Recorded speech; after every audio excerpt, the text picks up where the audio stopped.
दिल्ली में बीजेपी का 27 साल का वनवास खत्म हो चुका है। बेहद कड़े चुनावी संघर्ष के बाद आए तमाम एग्जिट पोल ने बीजेपी को इस बात का एहसास कराया था कि वह राष्ट्रीय राजधानी में सरकार बना सकती है।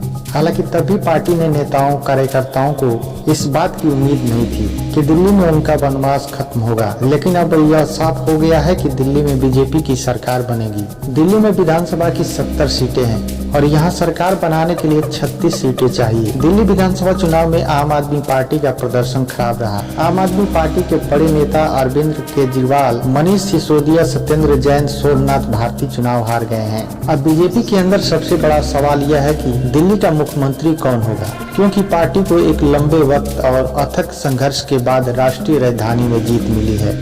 ऐसे में पार्टी के कई ऐसे नेता हैं जो दिल्ली का मुख्यमंत्री बनने के दावेदार हैं। बीजेपी ने कई बार मुख्यमंत्री के चयन के मामले में चौंकाने वाले फैसले लिए हैं। इसमें राजस्थान में भजन लाल शर्मा, मध्य प्रदेश में डॉक्टर मोहन यादव, छत्तीसगढ़ में विष्णुदेव साय, उड़ीसा में मोहन चरण मांझी जैसे नाम शामिल है। आइए आपको बताते हैं कि ऐसे कौन नेता हैं जो दिल्ली में बीजेपी की ओर से मुख्यमंत्री की कुर्सी संभालने की कतार में सबसे आगे हैं और इन नेताओं की दावेदारी के पीछे क्या वजह है। ऐसे नेताओं में सबसे पहला नाम सामने आता है प्रवेश वर्मा का। प्रवेश वर्मा ने नई दिल्ली सीट से बड़ी जीत दर्ज करते हुए अरविंद केजरीवाल को हराया है। प्रवेश वर्मा खुद भी दिल्ली में 10 साल तक पश्चिमी दिल्ली सीट से सांसद रहे हैं और दिल्ली के पूर्व मुख्यमंत्री साहिब सिंह वर्मा के बेटे हैं। दिल्ली की राजनीति में ग्रामीण इलाकों का बड़ा रोल है और ग्रामीण इलाकों में जाट और गुज्जर समुदाय काफी प्रभावशाली है। प्रवेश वर्मा जाट समुदाय से आते हैं। ऐसे में बीजेपी उन पर दाव लगा सकती है।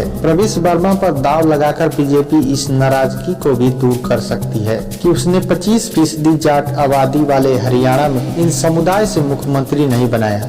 सीएम का चेहरा कौन होगा, इस सवाल के जवाब में प्रवेश वर्मा ने कहा, हमारी पार्टी में विधायक दल तय करता है और फिर पार्टी नेतृत्व इसे मंजूरी देता है, इसलिए पार्टी का फैसला सभी को स्वीकार्य होगा।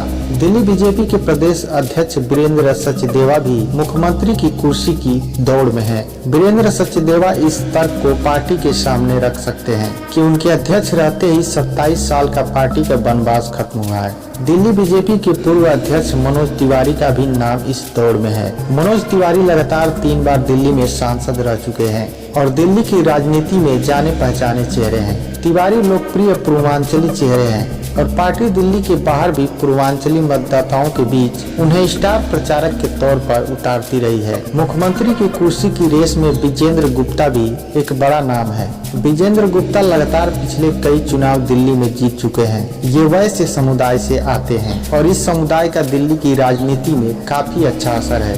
विजेंद्र गुप्ता दिल्ली विधानसभा में नेता प्रतिपक्ष जैसे बड़े पद को संभाल चुके हैं और केजरीवाल सरकार के खिलाफ आंदोलन करने में भी वह आगे रहे थे। ऐसी भी चर्चा है कि बीजेपी दिल्ली में किसी महिला चेहरे पर दांव लगा सकती है। महिला चेहरे के रूप में पार्टी अपने सांसदों में से भी किसी नेता का चुनाव कर सकती है। इनमें नई दिल्ली से सांसद बांसुरी स्वराज और पश्चिमी दिल्ली की सांसद कमलजीत सहरावत का भी नाम शामिल है। दिल्ली में बीजेपी के सीएम चेहरे के सवाल पर बीजेपी के राष्ट्रीय उपाध्यक्ष बैजयंत जय पांडा ने एएनआई से कहा, हमारे पास हर राज्य में सामूहिक नेतृत्व है और जीतने के बाद हमारा कोई भी कार्यकर्ता आगे आकर नेता बन सकता है। अन्य पार्टियों के साथ ऐसा नहीं है। हमारी प्रतिक्रिया है कि हम लोगों और अपने कार्यकर्ताओं की राय लेते हैं और अंत में यह हमारे संसदीय बोर्ड के पास जाता है, वहाँ इसका फैसला होता है। इसलिए जो भी विधानसभा में हमारा नेता बनेगा वह बहुत अच्छा नेता होगा।